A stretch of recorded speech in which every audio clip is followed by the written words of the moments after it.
Hello, welcome back to 1001 Beers. You must try for your diet, or as I should say for this beer, Konnichiwa, Konbanwa, O Genki desu ka? Oh, Linika-san. Yes, which was That's hello. all I know about Japanese. Yeah, hello, good day, how are you in Japanese? Oh, okay. And this is The beer with the tail. this is brewed actually in Belgium, but it's sold mostly in Japan. So it's in the book it's Japan and Belgium. Right. Okay. First brew 2012, 8%. It's Kagua Blonde, and as you might see from the label, the It's label is a bit wars. knackered. Would you like to explain why? Oh, no, I prefer if you explain why, because I stood outside while the transaction You've got occurred, fluff on so it, you know. So this is a beer from Japan. It's only sold in a few places in the I UK. tell you what, you tell the story and I'll crack it open. Yeah, I don't know if it's probably got some sort of fermentation in it, but basically it's only sold in a few places in the UK. It used to be sold in the Yo Sushi, but now it's sold mostly in a ramen place. It's mostly only in London, and I knew it sold there because we checked in with it on Untapped. Yeah, and we were in London, weren't we? And we were in London, and we were like, "Oh, Did well, a few let's beers. go pick up that beer." I rock up, and they have this beer, and they have the Rouge version, which is also from the same brewery. And I said, "Oh, I'd like to. Can I buy a bottle of each to take away?" And they went, "No, you can't do that." I was like, "Why not? You can only do them if you drink in. If you eat in." I was like, "Okay." And I was like, "Why? Can I just want to pay and buy them and take them away?" And they went, "Nope." And then she went, "I've got to check my manager." And the lady came back and said, "Right, you can have the Blanc, but you can't have the Rouge. Because the Blanc's on the takeaway menu, but the Rouge is not." And I was like, "Right, Why? can I just give you some money?" "Nope, it's not on the right menu." "Right, so I'm willing to pay you for it, but you're not willing to take my money." "Nope." "Right, okay, but I'll take the Blanc and I'll go." And it was basically from their fridge, so therefore it had a damp label, and it sat in my bag, and it just got a bit knackered. But you know what? The label was kind of irrelevant. The label is also pretty minimalist. Let's be honest. Yeah.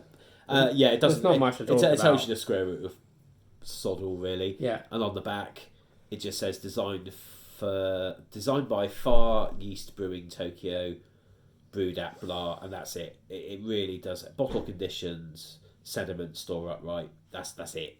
Yeah. So That's all you get told. sod it. Oh, it says serve chilled in a wine glass. What? Beer in a wine glass? Okay. So there's a reason for that. I'll explain that in a minute. Oh, is that? Oh, actually, in the book it has a wine glass. Oh, right. Okay. Well, I mean, there's a reason for that. It is. convince me. No, I won't convince you because it's bollocks. But there's a reason why. Okay. Right. It's ponciness, basically. So, taster notes. The Kagua Blanc is a great beer for sipping in tiny quantities. Well, we're going to quaff it, so fuck it. It's beautiful, perfumey, with a good, tight, aromatic head, a strongly rose-like nose from the Sansho.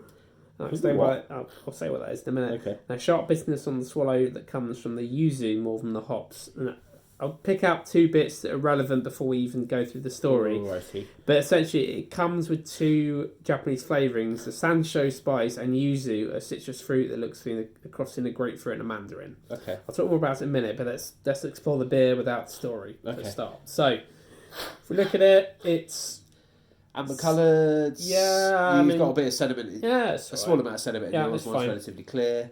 Smell? You know what I'm going to do. It's quite floral. Terrible honking, I'm afraid. It has got a rose-like nose, actually. It smells quite flowery. I've basically got kind of, yeast and flour on that. Right, well, let's go for the taste then. Right. Is it sayonara? The sayonara means goodbye. Does it? So, I don't know what cheer. Well, to the beer, it's sayonara.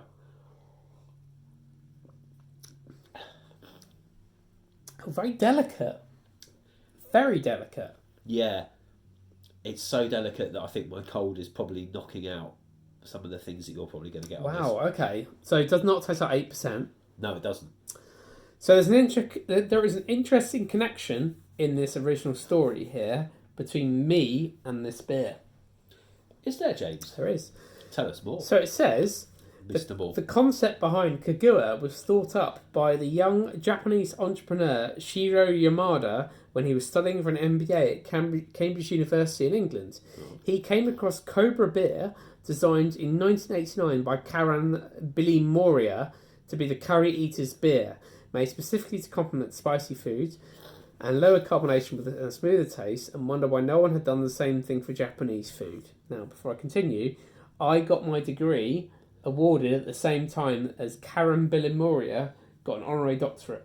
Oh, same ceremony, was it? Yep. Oh, ooh, here we go. Yep. Small world. So it says from the brewer of this beer, I drank a lot of beer from all over Europe when I was in the UK. Beer from Britain, from Belgium, from Germany, and what hit me was that beer had a history in each of those countries, but if you look at Japan, it's not like that. So what I decided I would like to do is develop an original Japanese beer with a taste of fitting with Japanese culture and food. So it took 4 years and 14 different recipes, but eventually Yamada picked 2 typically Japanese flavourings, the Sansho spice and yuzu, a citrus fruit that looked like crossing grapefruit and mandarin. He then designed 2 beers, this one the Rouge. And they are brewed at the Graal Brewery in East Flanders. Well, that explains, because the thing that I'm getting from this, now, admittedly, my taste buds are now going to be slightly compromised because my cold is kicking in. But I'm tasting Belgian in this. Yeah. That explains it. Says Yamada prefers restaurants and bars to serve Kagua beers in large plain wine glasses. So again, that's the reason it says it. It's because bollocks. That's what he wants it Yeah, for. there's no real reason. Yeah, It's just what he decided he wants. There's no kind of beery pseudoscience as Nope. to why. It's just No, it's just what the brewer wants. Whatever. So, tough shit. I want to win the lottery. I quite like it. I thought it was going to be stronger than it is. It's really light. It's really delicate. It's not like 8% at all. Yeah, it's almost like the antithesis of the last beer we reviewed. It is. As I'm going through it a little bit more, it's quite clean and crisp. Yeah. That's definitely there. It's got a really nice mouthfeel. Really, it's like a palate cleansing beer almost. Yeah, it is. And I can see how the alcohol doesn't really come into it too much at all. I could see how he made this to pair well with Japanese food, which can be quite delicate as well. Because fish is not heavy food. You don't want a beer to overpower the flavour of the delicate fish dishes. So that is. I understand the point of this beer, and I appreciate it for that point. Yeah, it's. The more I'm drinking it, the more I'm enjoying it. It's clean and crisp. It has got a nice underlying tone. It hasn't got much of a punch, but it's around the side of the tongue. It's very good, nice. Actually. It's really quite nice indeed. Just a shame they went Celly de Rouge at the same time. I know. What can you do? Just have to find it. I have to go there or something. But yeah, Bloody go there. Yeah. No, that is a really nice beer actually. Yeah, it's a nice one to finish off on actually. I'm getting more into it the more I drink. Normally with a lot of beers, I start off going, really, I like it or I don't like it, and I'm really, my opinions get confirmed as I go. And most of the time, I was like, okay, I'm really impressed with the sort of crisp, clean finish to it. Yeah. For its percentage, for 8%, this is like doesn't feel like 8 no, at all. It's super light. Yeah. Dead nice. Yeah. Well, that's. I think this is the first Japanese beer I've ever tried that I can remember. So have we not done Japanese beer here before? Not that I recall. Really? So. I am very surprised by this. You've never done any Japanese beers for me. Let's have a look at the Japan list. If we have, I've forgotten. But I don't recall there being a Japanese beer that I've had. No, I don't think you have done it. I don't think you have done the Japanese beers with me. I've done a few of them. I don't think you've done them with me. I think I've done them mostly on my own. Yeah. Oh gosh. So yeah, this is yeah, it's growing on me. It's genuinely a grower. And like I said, most beers don't tend to. Not many tend to grow on me. I tend to make my mind up within the first couple of mouthfuls, but this is growing on me as it goes down. It's clean and crisp.